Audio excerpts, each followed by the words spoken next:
Exploración de las Comunicaciones,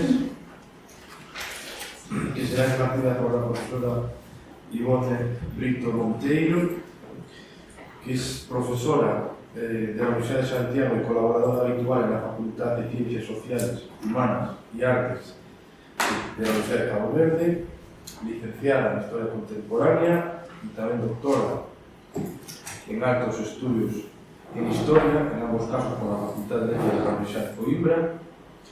Fue directora de los servicios académicos de la Universidad de Santiago y miembro del equipo pedagógico del proyecto de reforma curricular del Ministerio de Educación.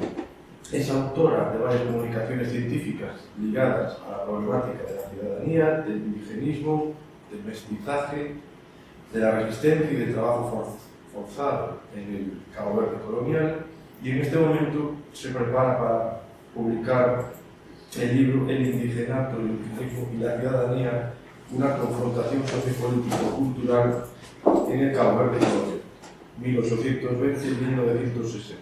Y en el ámbito de este proyecto RAIS, que nos ha traído a Santander, estudia la problemática de la resistencia en Cabo Verde del siglo XIX con enfoque en las resistencias urbanas.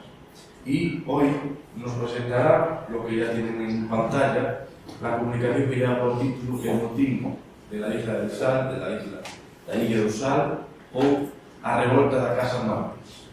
É um prazer que estou aqui convosco.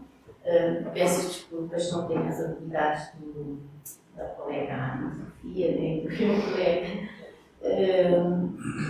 José Évora, por isso eu vou falar em português. Normalmente eu falo muito rápido, mas vou tentar falar um pouco mais despacito e para fazer chegar até vós a minha mensagem. Claro, agradecendo a estadia aqui em Santander, aos colegas, pela forma muito cordial e carinhosa que nos têm acolhido, apresentando-nos, portanto, espaços e soluções que nos ajudam a desempenhar, a fazer o nosso trabalho aqui da melhor forma.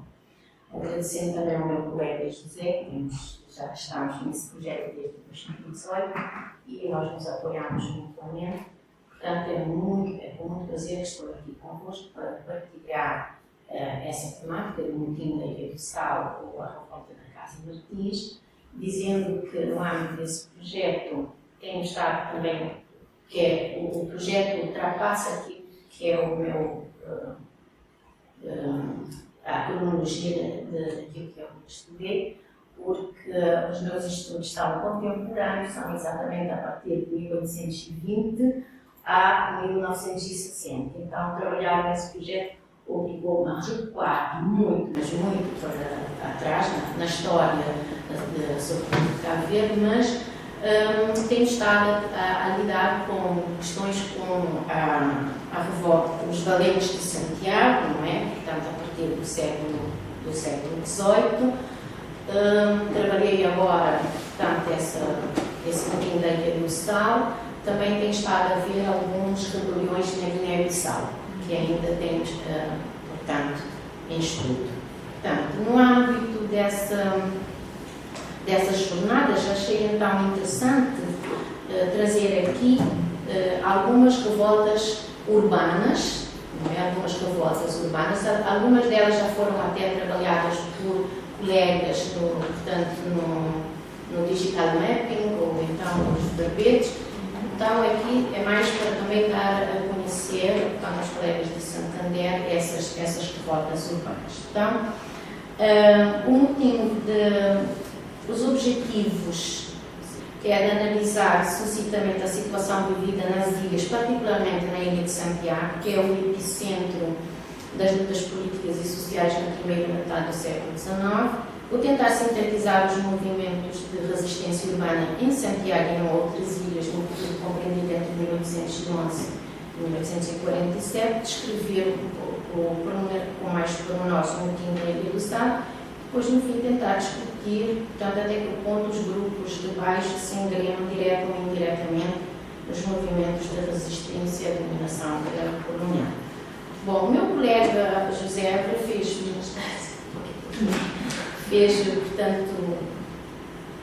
facilitou o trabalho ao falar, de uma forma geral, da formação da sociedade cabo-verdiana e de explanar os movimentos de resistência entre os séculos XVI, XVII e XVIII. Por isso que eu vou concentrar um pouco mais no século XIX. A colega também apontou várias formas de resistência que tivemos em Cabo Verde, desde o século XVI até para lá da cronologia desse projeto. Ele referiu, portanto, a fuga dos escravos. Vou passar, porque já tivemos aqui uma apresentação de Cabo Verde, da localização de Cabo Verde. Então, ele referiu a fuga dos escravos, a formação de grupos urbanos, por exemplo, os valentes de Judá, que são exatamente o exemplo de formação desses grupos que se revoltam de uma forma aberta, ativa, contra o regime.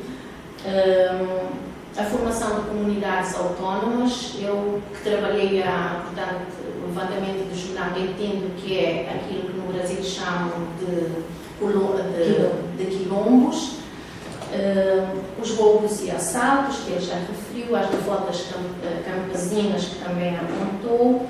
Aqui também vou tratar de apresentar um exemplo de uma revolta, que é um levantamento contra as taxas aos impostos. A partir do século XVIII, XVII, XVIII, mesmo do século XIX, nós temos vários assassinatos de personalidades políticas e administrativas. Portanto, esses assassinatos acontecem com uma espécie de intriga entre os senhores que levam uns a aniquilar os outros, sempre numa tentativa de retomar o poder, sobretudo a partir do século XVIII e XIX, quando o governo entende que a elite cabo-verdiana, já de origem cabo-verdiana, os mestiços estavam demasiadamente integrados no governo ao ponto de ser constituída uma ameaça para o governo em Lisboa, então tentam retomar esse poder e, nessa sequência, nós temos esses assassinatos de personalidades políticas e administrativas que se juntam com os escravizados, também os fogos, e tentam, portanto, aniquilar uns aos outros para retomar o poder, dizia-se. Desacato às autoridades, a desobediência aberta, determinadas práticas culturais, rebeliões, motins, entre outras formas de resistência. Queria trazer aqui a situação particular da Ilha de Santiago, a partir de 1820, portanto, com a Revolução Liberal, e que este é um texto do governador João da Mata Champizé, ele que faz, portanto, mais ou menos, descreve mais ou menos a situação vivida na Ilha de Santiago, mostra que, portanto, o povo da Ribeira dos Engenhos, aqui referido por José, está armado, portanto, nessa altura o povo realmente está armado e desobediente. Os rendeiros negam a pagar as rendas aos proprietários, os escravos, sobretudo, vão julgar-se livres pela Constituição de 1822 e, pronto, quer dizer que nós temos uma sociedade que está revoltada. Todos têm a consciência que a situação, a partir de 1820, é de revolta e todos querem aproveitar para, portanto, provocar a mudança, não é? No sentido de provocar a mudança. Como é que o governo vai reprimir essas formas de resistência? Chicote, não é? O açoitamento público ou privado, palmatoadas e outras vícios culturais, prisão, não é? Na sequência dos rebeliões e também dos levantamentos já faz-se muita portanto, põe na prisão as pessoas revoltadas, enforcamentos públicos, fuzilamentos e também a deportação entre as ilhas ou para outras colónias. No entanto, essa crueldade, essa naturalização que teve dos castigos não fez prostrar os grupos sociais, pelo contrário, eles não têm mãos a medir nas suas formas de resistência.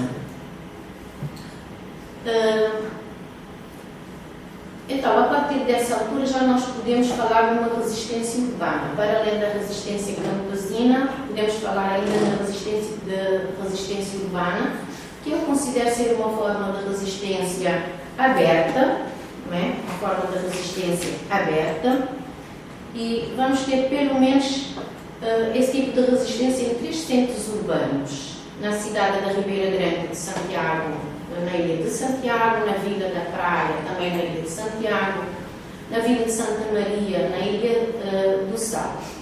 Há ainda uma rebelião que aconteceu na Ilha do Fogo, em 1583, que eventualmente pode ser o fenómeno mais antigo de resistência urbana registrado em Cabo Verde. Porém, eu tentei trazer essa forma de resistência ativa, pensando que quando falamos da resistência ativa, falamos portanto, de grupos organizados que se expressam de forma direta a sua oposição através da violência que pode resultar em mortes, sobretudo. Não é? Quais seriam as causas próximas e remotas dos movimentos revoltosos do século XIX? Sobretudo o liberalismo em Portugal e a independência do Brasil, a repercussão nas ilhas da bipolaridade política vivida na metrópole. Nós vamos ter também em Cabo Verde, portanto, grupos que tomam os partidos, portanto, ou dos liberais ou dos que ainda apoiam a causa monárquica. Um fenómeno interessante aqui a apontar é a entrada de levas de degradados que acontece na sequência dos movimentos liberais em Cabo Verde, são enviados para as ilhas e eles nas ilhas vão reproduzir, portanto, a rebeldia vivida aqui em Portugal. Depois nós temos a insatisfação e a limitação dos direitos da elite local, que se sentem, portanto, lesados contra as medidas tomadas pelo governo no sentido de recuperar o poder que tinham sobre as ilhas, e podemos ter as causas remotas, que são aquelas que vêm desde o início da formação da sociedade cabo-verdiana, que é a desigualdade social, a miséria do povo, as necessidades e reivindicações individuais não atendidas, a proibição da organização de grupos e também as altas taxas tarifárias. Eu vou passar agora, não sei se dá para descrever todos os casos de resistência ativa urbana, mas pelo menos temos essa rebelião da Vila de São Filipe, que diz que em 1583 os são filipenses negaram a erguer a bandeira dos Filipos de Castela no ato de rebeldia e apoio declarado às pretensões de D. António Prior Cato, que tentavam, portanto, impedir também que o governo, portanto, de Portugal e, consequentemente, das ilhas se efetivasse na pessoa de Filipe II de Espanha. Durante, portanto, 3 meses, a população da vila de São Filipe negou pura e simplesmente render-se ao governo dos Filipos de Espanha. Outro exemplo é o levantamento que aconteceu na Ribeira Grande de Santiago, já em 1811, e esse levantamento tem a ver com exatamente a população da ilha de Santiago reúne na cidade de Ribeira Grande e nega a pagar, portanto, um imposto que tinha sido lançado para fomentar, não é, a tropa da cidade da praia e também do resto da ilha. À sua frente, na frente dessa rebelião, estava, portanto, o juiz José Coelho da Mendonça, e eles então, depois de estarem reunidos na cidade da Ribeira Grande, marcharam para a vila da praia. Claro, a proposta não foi aceita e eles foram dispersos. Depois nós temos a rebelião do batalhão açoriano, que aconteceu na vila da praia. Exatamente, esse batalhão era formado por os degredados que foram enviados de Lisboa para a cidade. Eles, no dia 21 de maio, de maio, eles tentaram entrar, forçar o quartel militar da praia, prenderam oficiais, levaram os oficiais para o cemitério e aí assassinaram-nos todos, praticamente. Depois houve, portanto, uma resistência da parte da população. Temos aqui uma fotografia, uma imagem antiga da cidade da praia, ou passos do concelho da cidade da praia. A população da ilha tentou resistir, e quando tentaram dispersar os revoltosos, esses fugiram para as ilhas do Fogo e da Brava, onde também fizeram pilhagens e depois fogem para Marrocos e de Marrocos para Itália. Estou a tentar...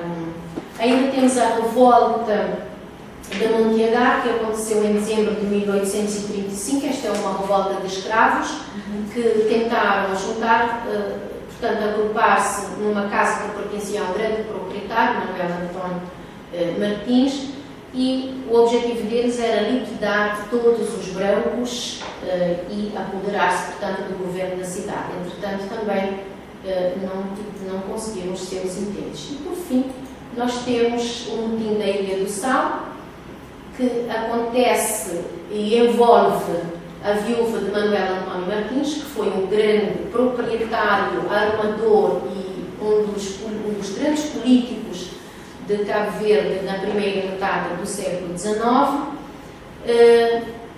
Essa família, que era uma família riquíssima, que tinha, portanto, uma rede de influência política e económica espalhada por diferentes ilhas, nomeadamente Santiago, Santo Antão, a Ilha do Sal, da Boa Vista. Era portanto, uma família influente que tinha muito poder político e também económico, e depois que ficou comprovado que o próprio conselheiro António Martins estava envolvido no motim da praia, não é? Na revolta do batalhão açoriano, ele foi deposto e houve medidas políticas que foram tomadas contra a casa dos Martins. E o que é que acontece? O conselheiro vai, depois do seu falecimento, a família tenta novamente retomar não só os negócios, como também recuperar o poder político que tinham. Mas isso não sucede, apesar da devassa indicar que a viúva e todos os envolventes no motim da Vila de Santa Maria estavam diretamente ou indiretamente associados à Casa Martins. Ela negou e disse que não assinava, portanto, o ofício, porque assinar o ofício seria declarar-se culpada. Pronto, os Martins eram praticamente intocáveis.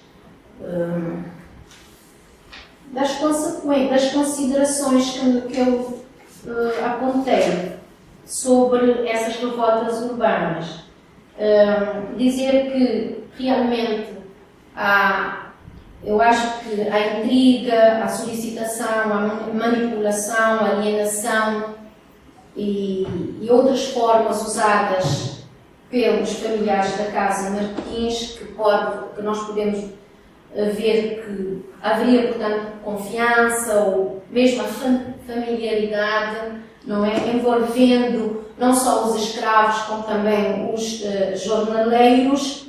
Nós podemos ver que esses grupos envolvem ou por coação, não é? Ou por uma simulação, às vezes até dissimulada, porque, só para terminar mesmo, não é? Trazer aqui um texto da Amílcar Cabral que diz: o povo não combate por ideias, por coisas que apenas existem na cabeça dos indivíduos. O povo luta e aceita fazer sacrifícios necessários, mas fazem-no para obter vantagens materiais, para viver em paz e melhorar as suas vidas, para sentir o progresso e para poder garantir um futuro melhor aos seus filhos. Então, o envolvimento dos escravos e dos jornaleiros ligados à Casa Martins em todas essas revoltas, porque desde aquelas que aconteceram na Vila da Praia e mesmo a que aconteceu na Vila de Santa Maria, está tudo à volta dos Martins. Não penso que eles fossem, que os escravizados ou então que os jornaleiros estivessem associados, mas implicitamente eles estariam a lutar por algo melhor para eles mesmos, porque qualquer forma de resistência organizada que seja assim, uma tentativa de tirar proveito próprio. Muitas graças.